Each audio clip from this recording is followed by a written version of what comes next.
What would you say to someone who has MS, who's hesitant to come out and participate? I would say, come on out. Come on out and talk to people. You're surrounded by people that understand, what you're living with. Either they have MS themselves or they live with someone that do.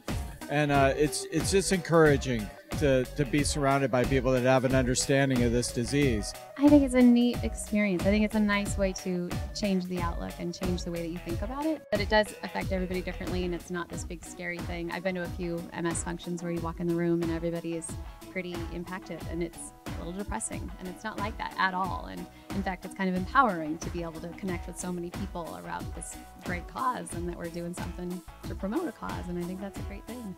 The biggest thing for me is to show my kids that I can walk or that I can roll, whatever I do, despite MS. That's the biggest thing for me. So I will always do this as long as I'm possibly capable.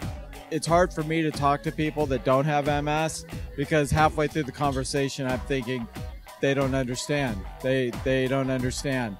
And it's not fair to them for me to expect them to.